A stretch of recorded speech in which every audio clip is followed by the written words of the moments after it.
الصلاة والسلام عليك يا رسول الله وعلى آلك وأصحابك يا حبيب الله. الصلاة والسلام عليك يا شفيع المذنبين وعلى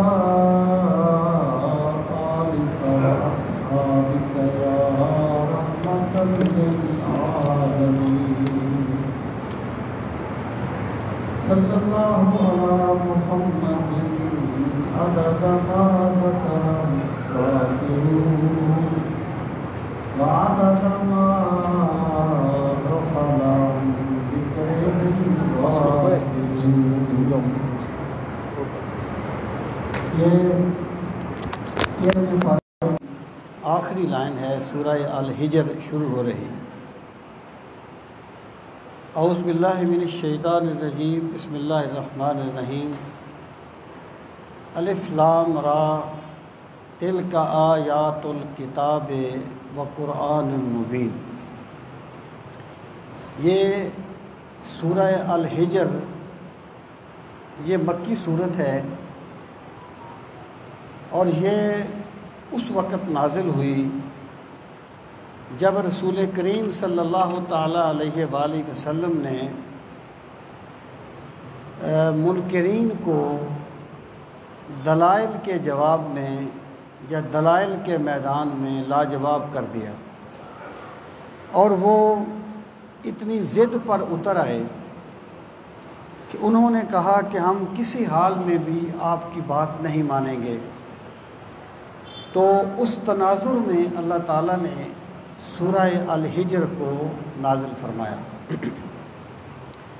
الحجر جو ہے ہے کی زیر کے ساتھ وَلَقَدْ كَذَّبَ أَصْحَابُ الْحِجْرِ الْمُرْسَلِينَ اس آیت میں اس صورت میں آئے گا. حجر جو ہے وہ قوم سمود کی وہ بستیاں تھیں جن کے باسیوں کو حضرت شعیب علیہ السلام کو نہ ماننے کی وجہ سے تباہ کیا گیا تھا. تو اللہ رب العزت نے گویا مشرکین مکہ کے سامنے ان بستیوں کے مکینوں کا ہار رکھا اور انہیں یہ بات سمجھائی کہ اگر تم بھی حق کا انکار کرو گے تو تمہارا بھی انجام یہی ہوگا. اور یہ قوم سمود کی طرف حضرت صالح کو مبعوث کیا گیا تھا، حضرت شعیب کو نہیں. تو یہ جو سورہ مبارکہ ہے یہ اس پس منظر میں نازل ہوئی ہے. اس کی ابتدا بھی قرآن مجید کے نزول سے ہوتی ہے. تو پچھلی سورت کا اختتام بھی قرآن مجید سے ہوا تھا اور اس سورت کا آغاز بھی اسی سے ہو رہا ہے. اس میں یہ فرمایا گیا تھا کہ ھذا بلاغ للناس ولینذروا بہ. یہ جو قرآن ہے یہ آپ کا کام صرف اسے لوگوں تک پہنچا دینا ہے، لوگوں کے لیے پہنچانا ہے. ولینذروا بہ اور تاکہ لوگ اس سے ڈریں، انذار پائیں. تو اگلی صورت کا آغاز بھی قرآن مجید کے نزول سے ہو رہا ہے. ارشاد فرمایا بسم اللہ الرحمن الرحیم. الف لام را تلک آیات الکتاب و قرآن مبین. الف لام را یہ حروف مقطعات میں سے ہے. تلک آیات کو واضح کرنے والا، مبین جو ہے ابانا یبین و ابانتاً سے اس میں فاعل کا صیغہ ہے، واضح کرنے والی چیز. تو قرآن مبین یعنی ہر حقیقت کو واضح کرنے والا قرآن ہے. یہاں آپ دیکھیں کہ تلک آیات الکتاب و قرآن مبین، یا تو قرآن مجید کو الکتاب کہا گیا. اس کی وجہ یہ ہے کہ جو پہلی آسمانی کتابیں ہیں دراصل وہ قرآنی تعلیمات کا ہی ایک جز ہیں. اس لیے قرآن مجید میں کہا گیا وَمُهَيْمِنًا عَلَيْهِ کہ قرآن مجید جو ہے وہ پہلی آسمانی کتابوں کے مضامین کو اپنے اندر سمیٹے ہوئے ہے۔ اور یہود کے بارے میں کہا گیا الم تر الی الذین اوتوا نصیبا من الکتاب، کیا آپ نے ان لوگوں کی طرف دیکھا جنہیں کتاب میں سے کچھ حصہ دیا گیا، یعنی وہ کچھ تھا اور قرآن کل ہے، وہ کتاب کا ایک جز تھا اور یہ قرآن الکتاب ہے جو یعنی اللہ رب العزت کے نزدیک پوری کتاب ہے۔ اور پھر جو فرمایا قرآن مبین، تو یہ عطف جو ہے یہ اس کو بیانیہ کہتے ہیں، یہ بیان کرنے کے لیے ہے کہ اس سے مراد قرآن مجید ہے جو ہر حقیقت کو واضح کرنے والا ہے۔ ربما یود الذین کفروا لو کانوا مسلمین، یہ جو ربما ہے یہ ایک لفظ ہوتا ہے ربا، یہ گرامر میں حروف جارہ میں سے ہے، وہ ایک آپ کے متعلقہ چیز نہیں ہے، تو وہ لفظ کبھی کسی چیز کی کثرت کے لیے آتا ہے، کبھی قلت کے لیے آتا ہے، اور یہاں پر یہ لفظ جو ہے یہ کثرت کے لیے ہے، ما کافہ ہے فرق کرنے کے لیے، تو اس سے مراد یہ ہے کہ روبا ما یعنی ربا جو ہے اسی کو روبا بھی پڑھا جاتا ہے، تو روبا ما یعنی بہت مرتبہ ایسا ہوگا، یود الذین کفروا، ودہ یودو کا معنی ہے محبت کرنا، ود محبت کو کہتے ہیں، چاہیں گے یا محبت کریں گے وہ لوگ الذین کفروا جنہوں نے کفر کیا، یعنی جنہوں نے کفر کیا وہ اکثر یہ چاہیں گے، کیا چاہیں گے؟ لو کانوا مسلمین، کاش کہ وہ مسلمان ہوتے، لو کاش کانو وہ ہوتے مسلمین اسلام قبول کرنے والے۔ مراد کیا ہے؟ مراد یہ ہے کہ آج تو یہ لوگ قرآن کی طرف آ نہیں رہے، آج تو اللہ کے نبی انہیں قرآن پڑھ کے سناتے ہیں اور وہ کان نہیں دھر رہے، لیکن پھر بہت سے موقع ایسے آئیں گے جب وہ دل سے چاہیں گے کاش ہم نے پیغمبر کا کلمہ پڑھ لیا ہوتا، کاش ہم نے اسلام کو قبول کر لیا ہوتا۔ وہ کون سے موقع ہوں گے؟ تو مفسرین کہتے ہیں کہ وہ کوئی ایک موقع نہیں، یا تو جب ان کی موت کا وقت آئے گا، جب غیب کے پردے اٹھیں گے اور پھر انہیں معلوم ہوگا کہ محمد عربی کے سوا گزارا نہیں ہے، اس وقت وہ کہیں گے کاش ہم نے اسلام قبول کر لیا ہوتا، یا جب قیامت قائم ہوگی اس وقت وہ کہیں گے کاش ہم بھی مسلمان ہوتے۔ اور ایک قول یہ ہے کہ جب یعنی گناہ گار مسلمان دوزخ میں جائیں گے، اور پھر ظاہر ہے کہ جو دوزخ کا دائمی عذاب ہے وہ تو صرف کافروں کے لیے ہے، جس بندے نے کلمہ طیبہ پڑھ لیا ہے تو کلمہ طیبہ کی برکت سے وہ کبھی نہ کبھی جنت میں ضرور جائے گا۔ ممکن ہے اسے کسی کی شفاعت مل جائے، یا زیادہ سے زیادہ وہ اپنے گناہوں کی سزا بھگتے، لیکن کلمہ طیبہ کی برکت سے ایک دن اس نے جنت میں ضرور جانا ہے۔ تو جب مسلمان یعنی جو کلمہ گو تھے جب وہ دوزخ میں جائیں گے تو پھر اللہ تعالیٰ انہیں جنت میں بھیجے گا۔ جب وہ دوزخ میں ہوں گے تو جو مشرکین تھے وہ انہیں کہیں گے کہ پھر تمہارے اسلام قبول کرنے کا کیا فائدہ ہوا، تم بھی دوزخ میں آ گئے، ہم بھی دوزخ میں آ گئے۔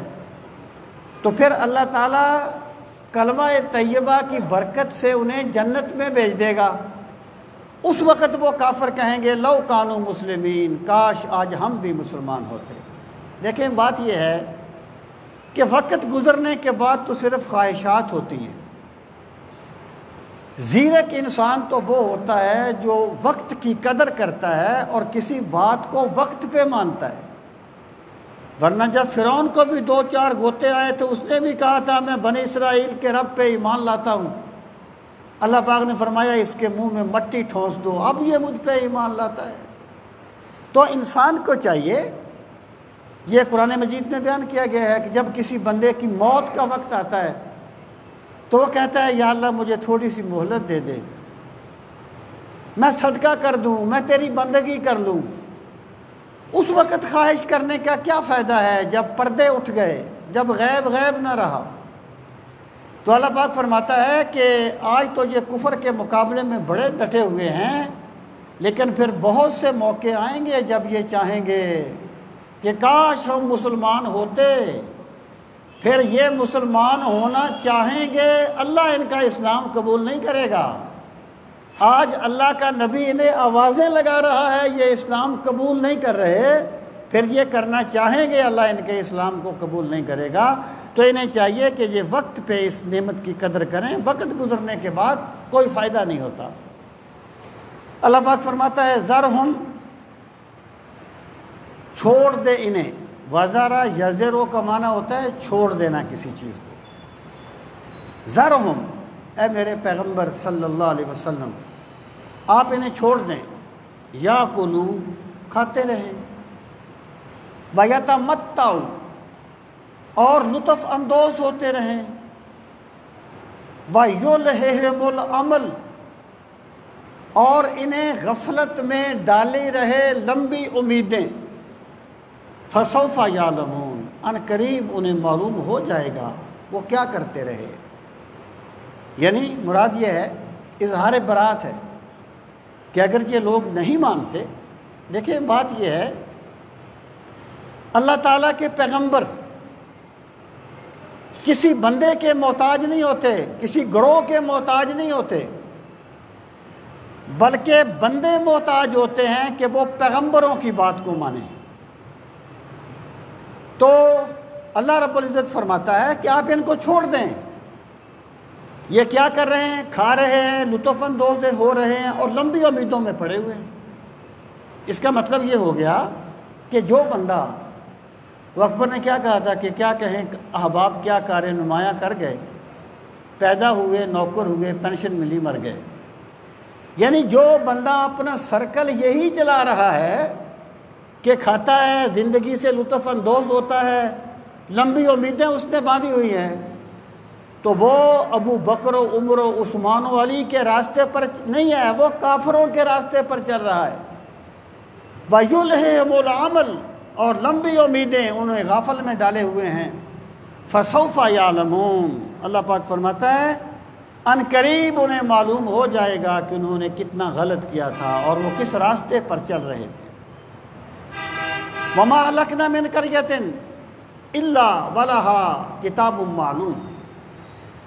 وَمَا أَهْلَكْنَا، یہ ان کے ایک سوال کا جواب ہے کہ وہ یہ کہتے تھے کہ اگر ہم جھوٹے ہیں تو ہم پر عذاب آ جائے، آپ ہم پہ عذاب نازل کروا دیں، جبکہ اللہ تعالیٰ کے انبیاء نے کبھی یہ دعویٰ ہی نہیں کیا تھا کہ اگر تم نہ مانیں تو ہم تم پر عذاب لے آئیں گے۔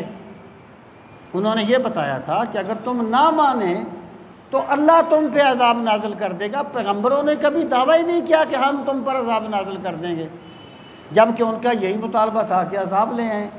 یعنی بات یہ ہے کہ انسان کا کمال یہ ہے کہ وہ دلیل سے مانے، نور بصیرت سے کام لے کر مانے۔ جب عذاب نے پکڑ لیا پھر مانا تو کیا مانا؟ تو ان کا مطالبہ یہ تھا کہ ہم پر عذاب آ جائے۔ اللہ پاک اپنا ضابطہ بیان فرماتا ہے۔ پہلی بات یہ فرمائی کہ وما اہلکنا من قریۃ، اور ہم نے نہیں ہلاک کیا من قریۃ کسی بستی کو، الا مگر، ولہا اور اس کے لیے ہے، کتاب، کتاب مکتوب یعنی لکھی گئی ایک چیز، معلوم جو جانی گئی۔ یعنی اللہ تعالیٰ فرماتا ہے ہم نے جس قوم کو بھی تباہ کیا ہے، ہم نے ان کے تباہ کرنے کا وقت ان کی تخلیق سے بہت پہلے لکھ دیا تھا۔ مطلب کیا ہے کہ ہم کسی قوم کے ماننے پر عذاب نازل، مانگنے پر عذاب نازل نہیں کر دیتے، بلکہ ہم عذاب نازل کرتے ہیں جب ہمارے قانون کے مطابق ان کی تباہی کا وقت آ جاتا ہے۔ میں کہتا رہتا ہوں کہ یہ بندے کی کمزوری ہے کہ وہ ایک بات نہیں کرنا چاہتا، لیکن بندے اسے جوش دلاتے ہیں، تنگ کرتے ہیں، وہ بات بھی کر دیتا ہے جو وہ نہیں کرنا چاہتا۔ میرے رب کی ذات اس سے پاک ہے، یہ بندے کی کمزوری ہے، میرا رب ہر کمزوری سے پاک ہے۔ خدا نے جو فیصلہ کر دیا ہے اسی کے مطابق عذاب آئے گا۔ تمہارے مطالبے کرنے سے، تمہاری باتیں کرنے سے اللہ اپنا قانون نہیں بدلے گا۔ ایک بات تو یہاں پر یہ واضح ہو گئی۔ دوسری بات یہ واضح کر دی کہ اگر تم نہ مانے تو تم پر بھی عذاب آئے گا، جیسے ہم نے پہلوں پر عذاب نازل کیا تھا۔ پھر فرمایا ما تسبق من امت اجلہا وما یستاخرون۔ ما تسبق یعنی سبقت نہیں لی جاتی، من امت کسی بھی قوم سے، اجلہا جو اس کے لیے لکھا گیا ہے، وما یستاخرون اور نہ ہی وہ مؤخر ہوتے ہیں۔ مراد یہ ہے کہ اللہ تعالیٰ نے جو کچھ لکھ دیا ہے نہ اس سے پہلے کچھ ہوگا نہ اس کے بعد کچھ ہوگا، اسی وقت ہوگا جب اللہ نے لکھا ہے۔ تمہارے مطالبوں سے اس پہ کوئی فرق نہیں پڑے گا۔ یہ ان کے مطالبہ عذاب کا تذکرہ تھا۔ اگر آپ غور فرمائیں تو انسان جو ہے نا، عملی طور پہ اگر اس روش کو چھوڑ دے کہ وہ حق کو مان لے نور بصیرت سے کام لے کر، حق کو مان لے عقل سلیم سے کام لے کر، جس چیز کو ماننے کا دعویٰ کرتا ہے اس کو مان لے۔ لیکن اگر انسان کا بھی عالم یہ ہو کہ جب وہ کسی گرفت میں آئے تو اللہ کو یاد کرے، اور جب آسانی ہو جائے تو اللہ کو بھول جائے، تو اس کا مطلب یہ ہے اس نے بندہ مومن کا راستہ اختیار نہیں کیا۔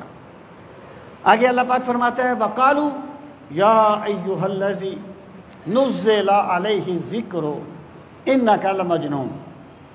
یہ ان کی سرکشی کی انتہا ہے۔ وَقَالُوا اور انہوں نے کہا یا ایھا الذی، اے وہ ذات جو نزلہ اتارا گیا، علیہ اس پر، الذکر ذکر، اے وہ ذات، اے وہ شخص جس پر الذکر اتارا گیا، انک لمجنون، بے شک آپ مجنون ہیں، بے شک تو، لفظی معنی ہے کا تو، بے شک تو مجنون ہے، یعنی اے وہ شخص جس پر ذکر اتارا گیا بے شک تو مجنون ہے۔ اب یہاں پہ آپ غور فرمائیں، کو آسان کر دیا ذکر کے لیے، یعنی بھولی ہوئی چیز کو یاد دلانے کے لیے۔ اس کو ذکر کیوں کہا گیا؟ کہ اللہ تعالیٰ نے انسان کو جس فطرت پر پیدا کیا وہ فطرت شرک کی فطرت نہیں ہے، وہ کفر کی فطرت نہیں ہے، وہ سرکشی کی فطرت نہیں ہے، وہ فطرت اسلام ہے۔ اللہ نے انسان کو فطرت اسلام پہ پیدا کیا۔ اب بندہ دنیا میں آ گیا، اس کا ماحول، اس کا معاشرہ، اس کی تعلیم و تربیت، وہ بھول گیا کہ مجھے کس نے اس دنیا میں بھیجا ہے، کس مقصد کے لیے بھیجا ہے۔ بندہ بھول گیا، تو بندہ اپنی جس فطرت کو بھول گیا ہے، قرآن اسی بھولی ہوئی فطرت کی یاد دہانی کرواتا ہے۔ یعنی قرآن کی جو دعوت ہے نا، یہ خارج سے بندے پر نہیں ٹھوسی جا رہی، بلکہ فطرت انسانی کی یاد دہانی ہے، اس لیے اسے الذکر کہا جاتا ہے۔ بات یہ ہے کہ جو چیز بندے کی فطرت میں نہیں ہوتی، کوئی تعلیم، کوئی تربیت، کوئی چلہ وہ اس میں پیدا نہیں کر سکتا۔ جو چیز فطرت میں ہے وہی اسی کو بندہ نکھار سکتا ہے۔ ایک بندہ ہوا میں اڑنا بھی نہیں جانتا اور پانی میں تیرنا بھی نہیں جانتا، وہ اگر کوشش کرے گا پانی میں تیرنا سیکھ لے گا، ہوا میں اڑنا نہیں سیکھ سکتا، کیونکہ اس کی فطرت میں نہیں ہے۔ اللہ پاک نے فرمایا والذین آمنوا اشد حبا للہ، ایمان والے وہ ہیں جو ہر چیز سے بڑھ کے اللہ سے محبت کرتے ہیں۔ بندہ محبت کس سے کرتا ہے؟ جس کو دیکھتا ہے، جس کو محسوس کرتا ہے۔ اب ایسی ذات جو وہم و گمان سے ماورا ہے، مطالبہ کیا گیا کہ اس سے محبت کرو اور ہر چیز سے بڑھ کے کرو، اور کرنے والوں نے کی، سب کچھ لٹا دیا اپنے مولا کو خوش کرنے کے لیے۔ یہ کیسے ممکن ہوا؟ کہ ان کی فطرت میں یہ بات رکھی گئی تھی۔ قرآن کی کوئی بھی دعوت اجنبی نہیں ہے۔ اگر بندہ اپنی فطرت کو مسخ نہ کر لے تو قرآن جو ہے یہ بھولی ہوئی فطرت کو یاد دلاتا ہے، اس لیے اس کا نام ہے الذکر۔ انہوں نے کہا ہے وہ جس پر ذکر نازل کیا گیا انکا لمجنون، بے شک آپ مجنون ہیں، استغفر اللہ۔ انہوں نے آپ کو مجنون کیوں کہا؟ دیکھیں، بات یہ تھی کہ انہیں یہ بات سمجھ نہیں آتی تھی کہ پورا مکہ ان کا احترام کرتا تھا، انہیں صادق اور امین کہتا تھا، اور ان کی عظمت کو سلام کرتا تھا۔ انہیں کیا ہو گیا؟ یکدم کہنے لگے لوگوں بتوں کی عبادت نہ کرو، اللہ کی عبادت کرو، آخرت آئے گی، ان بتوں کی عبادت چھوڑ دو۔ سارے مکے کو اپنا دشمن کر لیا۔ یعنی یہ جو سرکار کا اخلاص تھا نا کہ میرا رب مجھ سے راضی رہے بلا سے زمانہ روٹھ جائے، ان عقل کے اندھوں کو یہ جنون نظر آتا تھا۔ ان کے نزدیک یہ جنون تھا، یہ پاگل پن تھا کہ پورے مکے کو ناراض کر لیا اپنے لیے۔ اور توحید تو یہ ہے کہ خدا حشر میں کہہ دے یہ بندہ دو عالم سے خفا میرے لیے تھا۔ کبھی بندہ اپنے رب کے لیے کسی سے اپنے غیظ و غضب کا اظہار کرے تو صحیح، پھر دیکھے کہ خدا اس کو کس طریقے سے نوازتا ہے۔ تو یہ جو کمال اخلاص تھا نا، دیکھیں نا بات کیا تھی کہ سرکار خندق کھود رہے ہیں، صحابہ کرام خندق کھود رہے ہیں، اور جناب وہ ایک پتھر آ گیا ہے، وہ ٹوٹتا نہیں ہے، تو سرکار تشریف لاتے ہیں، اس پتھر پہ ضرب مارتے ہیں اور فرماتے ہیں میرے خدا نے مجھے فارس کی چابیاں دے دی۔ پھر ضرب ماری، چنگاڑی نکلی، فرمایا میرے خدا نے مجھے روم کی چابیاں دے دی۔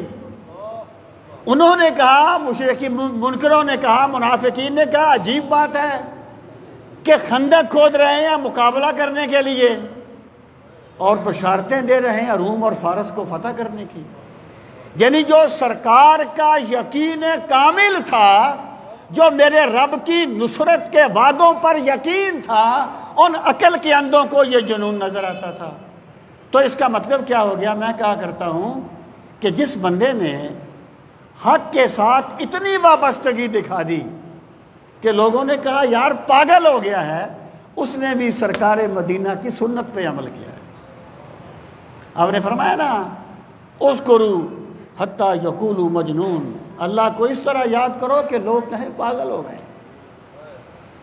اچھا ہے دل کے پاس رہے پاسبان عقل، لیکن کبھی کبھی اسے تنہا بھی چھوڑ دے، اور واعظ کمال ترک سے ملتی ہے یا مراد، دنیا جو چھوڑ دی ہے تو عقبہ بھی چھوڑ دے۔ انہوں نے کہا اے وہ ذات جس پہ ذکر نازل کیا گیا انکا لمجنون، تو مجنون ہے۔ پھر کیا کہا؟ کہنے لگے لو ما تأتینا بالملائکہ، ایسا کیوں نہیں ہوا کہ ہمارے پاس فرشتے آ جاتے؟ وہ بھئی جب تم نے فرشتوں کو دیکھ لیا پھر تم کیا، تمہارا باپ بھی مان جائے گا، پھر ماننے کا فائدہ کیا ہے؟ ایمان یہ نہیں ہے کہ بندہ فرشتے دیکھے اور پھر مانے کہ فرشتے ہیں، پھر تو اس نے اپنے دیکھے کو مانا نا۔ ایمان یہ ہے بندے نے نہیں دیکھا لیکن اللہ کے نبی نے بتا دیا، تو بندے کو اتنا پختہ یقین ہو جائے جتنا اپنی آنکھوں دیکھی چیز پر نہیں ہے، اسی کو تو ایمان کہا جاتا ہے۔ وہ کہتے تھے لو ما تأتینا بالملائکہ، ایسا کیوں نہیں ہوا؟ کیا جاتے ہمارے پاس فرشتے؟ ان کنت من الصادقین، اگر آپ سچوں میں سے۔ ما ننزل الملائکۃ الا بالحق، اللہ پاک فرماتا ہے ہم فرشتے اتارتے ہیں لیکن فرشتے کوئی مذاق میں نہیں آتے، فرشتے ویسے نہیں آ جاتے۔ ما ننزل الملائکۃ، ہم نہیں اتارتے فرشتوں کو الا بالحق، مگر اس وقت جب فرشتوں کا اتارنا حق ثابت ہو جاتا ہے۔ یعنی بندے اپنے رویے سے یہ ثابت کر دیتے ہیں کہ ہم عزت کے ساتھ جینے کا حق نہیں رکھتے۔ مالک بھیج دے فرشتوں کو جو ہمیں تباہ و برباد کر دے۔ جب بندے اپنے رویے سے اپنی تباہی ثابت کر دیتے ہیں تب خدا پھر عذاب نازل کرنے کے لیے فرشتوں کو بھیج دیتا ہے۔ ما ننزل الملائکۃ الا بالحق وما کانوا اذا منذرین، وما کانوا، اور وہ نہیں ہوتے، اذن تب، منذرین، مہلت دیے گئے۔ جب فرشتے آ جاتے ہیں نا پھر مہلت نہیں دی جاتی، پھر تباہ کر دیا جاتا ہے۔ تو لوگوں اپنی تباہی کو دعوت نہ دو، اپنے عذاب کا انتظار نہ کرو، بلکہ ایمان لا کر اللہ کی رحمتوں کے مستحق بن جاؤ۔ پھر فرمایا اِنَّا نَحْنُ نَزَّلْنَا الذِّكْرَ وَإِنَّا لَهُ لَحَافِظُونَ۔ دو باتیں فرمائیں۔ پہلی بات فرمائی اِنَّا، بے شک ہم، تاکید ہے، یعنی اِنَّا بھی حرف تاکید ہے، پھر یہ جمع کی ضمیر آ گئی، پھر نحنو آ گیا، پھر نزلنا، پھر جمع کا صیغہ آ گیا، تاکید در تاکید در تاکید۔ اِنَّا، بے شک ہم نے، نحنو، ہم نے ہی، نزلنا الذکر، ہم نے نازل کیا الذکر کو، ہم نے نازل کیا الذکر کو، وَإِنَّا لَهُ لَحَافِظُونَ، اور بے شک ہم ہیں، لہو، اس کے لیے، لحافظون، یقیناً حفاظت کرنے والے۔ ہم نے اس ذکر کو نازل کیا اور ہم ہی اس کی حفاظت کرنے والے ہیں۔ مطلب دو باتیں ہو گئیں۔ پہلی بات یہ ہو گئی کہ قرآن مجید اللہ تعالیٰ کا کلام ہے، بات دلیل کی نہیں ہے، بات نص کی ہے، استدلال کی نہیں ہے، بات نص کی ہے۔ اگر کوئی بندہ یہ کہے کہ جبریل امین یا قرآن مجید پیغمبر کی کسی کیفیت کا نام ہے تو وہ کافر ہوگا۔ اگر کوئی یہ کہے کہ قرآن مجید جبریل کا کلام ہے تو کافر ہوگا۔ جیسے بعض جو یعنی مستصوفین ہوتے ہیں، صوفی نہیں، متصوف نہیں، مستصوفین، صوفی ہوتے نہیں ہیں لیکن اپنے آپ کو صوفی کہتے ہیں، جاہل ہوتے ہیں۔ وہ ایسی باتیں کرتے ہیں کہ جب سرکار روٹین میں بات کرتے تھے تو حدیث بنتی تھی، اور جب آپ وجد میں بولتے تھے تو قرآن بنتا تھا۔ ایسی باتیں کفر ہیں۔ قرآن اللہ نے نازل کیا ہے، کوئی دلیل نہیں مانی جائے گی، نص کے مقابلے میں کوئی استدلال نہیں مانا جائے گا۔ پھر فرمایا وَإِنَّا لَهُ لَحَافِظُونَ، اور بے شک ہم ہی اس کی حفاظت کرنے والے ہیں۔ اگر کوئی بندہ یہ کہے کہ قرآن مجید میں تعریف کر دی گئی، قرآن مجید کو بدل دیا گیا، تو بغیر کسی شک کے وہ کافر ہوگا، کیونکہ اللہ تعالیٰ کی نص قطعی ہے کہ ہم ہی قرآن کی حفاظت کرنے والے ہیں، اس میں کوئی تبدیلی نہیں ہو سکتی، اس میں کوئی تعریف نہیں ہو سکتی۔ اور زمانہ شاہد ہے کہ کوئی قرآن کا دشمن، کوئی اسلام کا دشمن یہ دعویٰ نہیں کر سکا کہ قرآن فلاں صدی میں اس طرح تھا اور آج اس طرح ہے۔ مسلمانوں میں اتنے گمراہ فرقے پیدا ہوئے جن کا اسلام کے ساتھ کوئی تعلق نہیں ہے، جیسے باطنیہ ہیں، نماز کا انکار، روزے کا انکار، حج کا، زکوٰۃ کا انکار، لیکن وہ قرآن کا متن نہیں بدل سکے، اس لیے کہ قرآن کی حفاظت کا ذمہ اللہ نے لیا ہے۔ فرق کیا تھا؟ جو پہلی کتابیں تھیں نا، پہلی کتابیں وہ قیامت تک کے لیے نازل نہیں ہوئی تھی، یعنی قیامت تک کے لیے ان پہ عمل نہیں ہونا تھا، اس لیے یحفظونہ، اس کی حفاظت کی ذمہ داری بھی ان کے ماننے والوں پر لگائی گئی تھی۔ جبکہ قرآن قیامت تک کے لیے اترا ہے تو میرے رب نے اس کی حفاظت کا ذمہ خود اٹھا لیا ہے۔ اب سامعین محترم، ایک بات یاد رہے، بات استدلال کی نہیں ہے، استدلال قادیانیوں کے پاس بھی، ہر بندے کے پاس ہوتے ہیں، بات نص کی ہے۔ جو بندہ یہ کہے کہ قرآن مجید کو بدل دیا گیا، اس میں تعریف کر دی گئی، وہ کافر ہے۔ اب آپ دیکھیے، جو لوگ اس کا دعویٰ کرتے ہیں کہ قرآن کو بدل دیا گیا، اگر وہ بھی تو کوئی دلیل گھڑتے ہوں گے نا، کوئی دلیل تو انہوں نے گھڑی ہوگی نا۔ اب وہ کیا کہتے ہیں؟ وہ کہتے ہیں کہ انا نحن نزلنا الذکر، کہتے ہیں یہاں ذکر سے مراد قرآن نہیں ہے، بلکہ ذکر سے مراد ذات رسالت مآب صلی اللہ علیہ وسلم ہے، کیونکہ قرآن مجید میں رسول کریم صلی اللہ تعالیٰ علیہ وآلہ وسلم کو ذکر کہا گیا ہے۔ وَأَنزَلْنَا عَلَيْكُمْ ذِكْرَ الرَّسُولَ ہے نا، وَأَنزَلْنَا عَلَيْكُمْ ذِكْرَ الرَّسُولَ، ہم نے تم پہ ذکر نازل کیا جو رسول ہے، یہ ان کی دلیل ہے۔ پھر وہ کہتے ہیں کہ دیکھو کہ قرآن مجید میں کتابت کی غلطیاں آ جاتی ہیں، اگر اللہ نے محفوظ کرنے کا وعدہ کیا ہے تو کتابت کی غلطیاں کیوں آتی ہیں؟ بھائی پہلی بات یہ ہے، میں آپ سے یہ عرض کروں گا کہ سوال یہ ہے کہ قرآن ہے کیا؟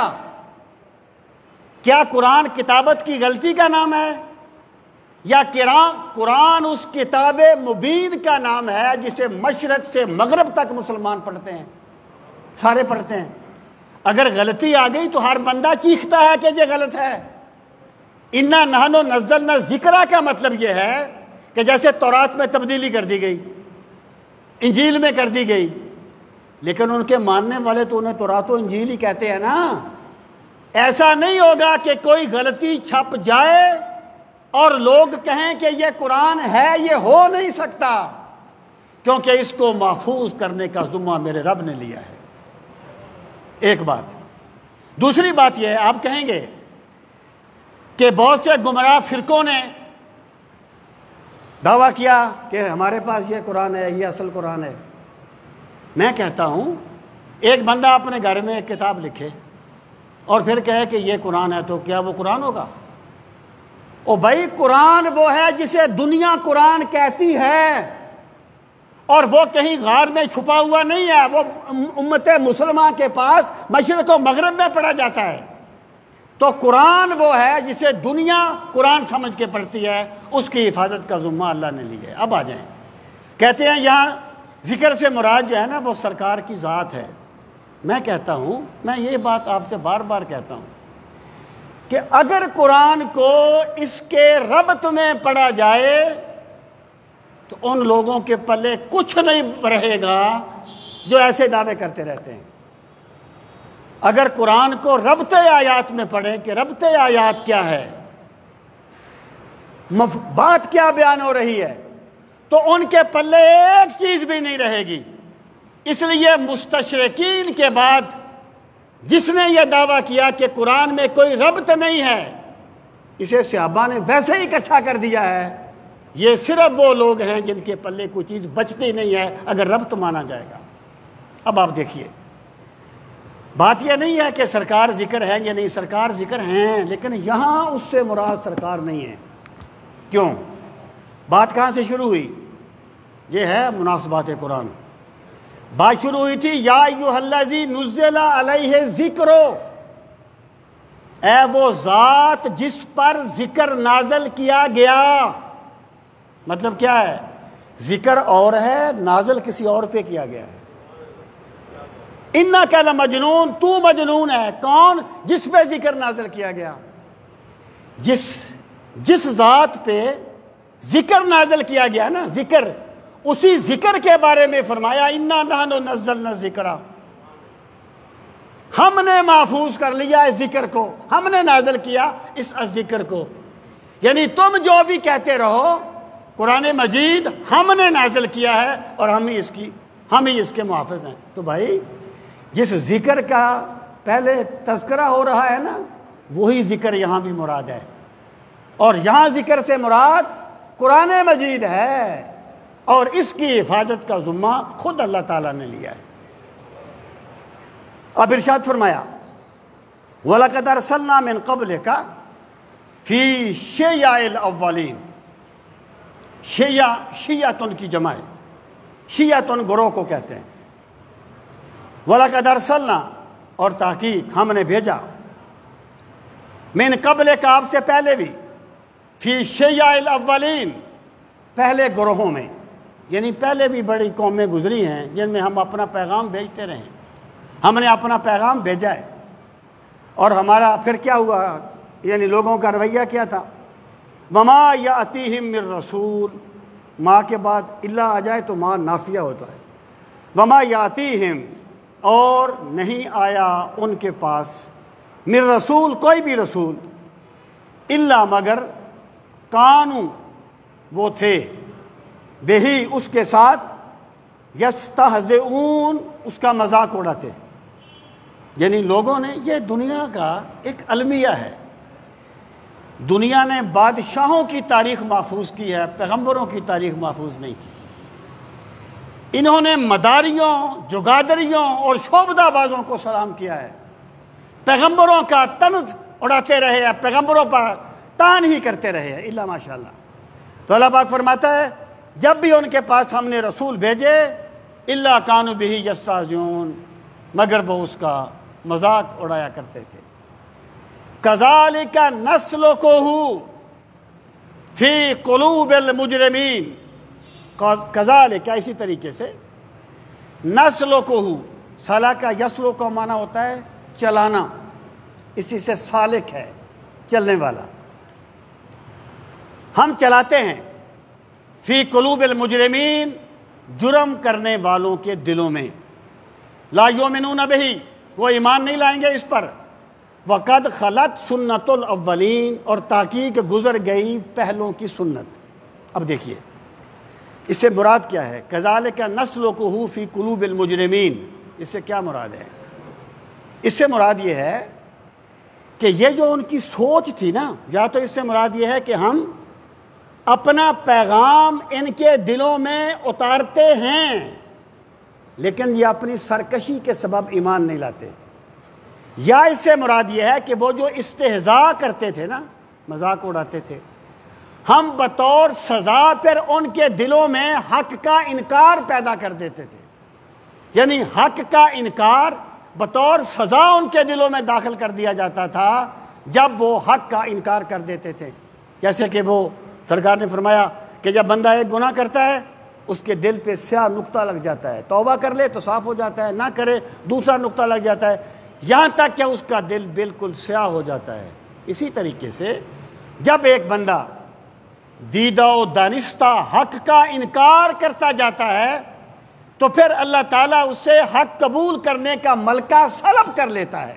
اسی کو کہا گیا ختم اللہ علی قلوبہم، ہم نے ان کے دلوں پر مہر لگا دی ہے، یعنی یہ نہیں ہے کہ وہ ایمان اس لیے نہیں لائے کہ دلوں پر مہر تھی، بلکہ انہوں نے حق کا انکار کر دیا تو بطور سزا اللہ نے ان کے دلوں پر مہر لگا دی۔ یہی بات یہاں کہی جا رہی ہے کہ کذالک نسلکہ فی قلوب المجرمین، وجہ بھی بیان کر دی کہ ہم جو دلوں میں سرکشی اتار دیتے ہیں نا، اگر اللہ تعالیٰ کسی بندے کے دل میں اپنی دین کی محبت پیدا کر دے، حق کی محبت پیدا کر دے، تو وہ سمجھ لے میرا کوئی عمل میرے خدا کو پسند آ گیا ہے، میرے خدا نے مجھ پہ کرم کر دیا ہے۔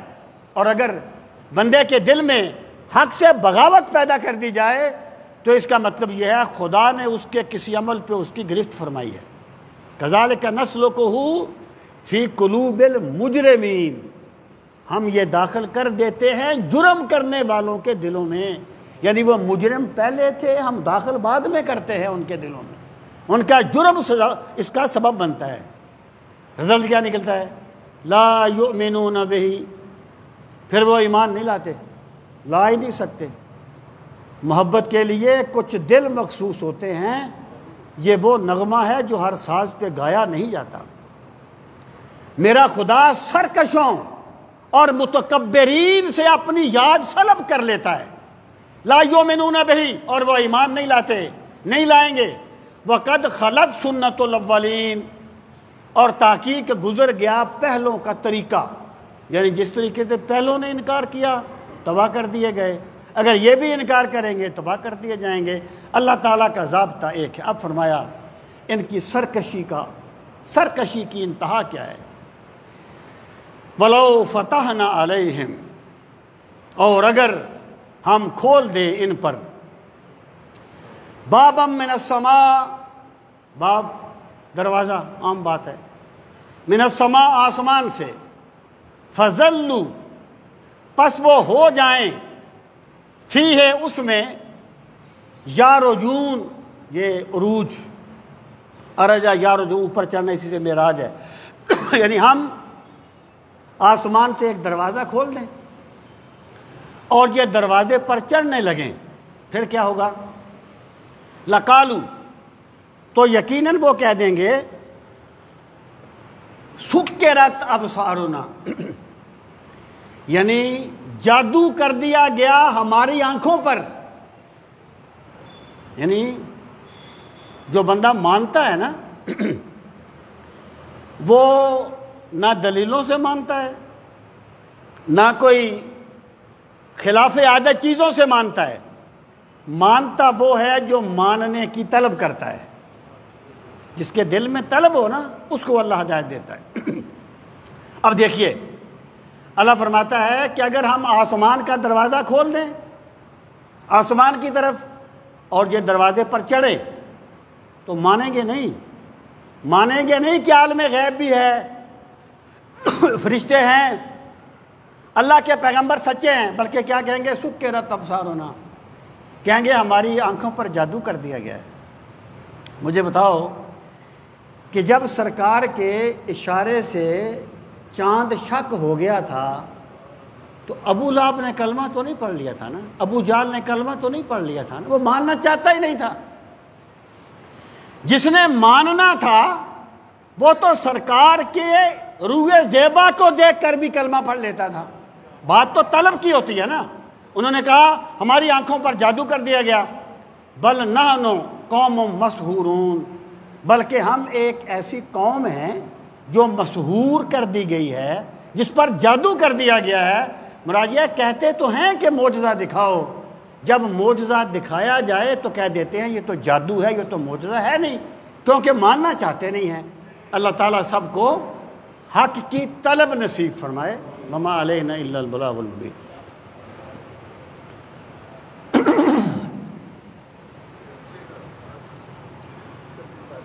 جلسہ انشاءاللہ تعالیٰ آپ سب لوگ جانتے ہیں کہ اتوار کے دن ظہر کی نماز کے فوراً بعد پروگرام شروع ہو جائے گا، اور اس میں خطیب الاسلام حضرت پیر سید فدا حسین شاہ صاحب حافظ آباد والے وہ خطاب فرمائیں گے، اور کمکول شریف سے حضرت صاحبزادہ پیر جنید انور صاحب ان کی صدارت ہوگی، اور کوئی ساتھ ان کے ہاں جی آپ کرو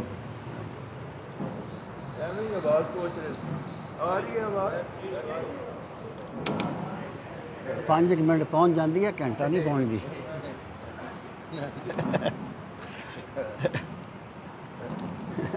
اللہ سے محترم پروفیسر صاحب نے انشاءاللہ تعالی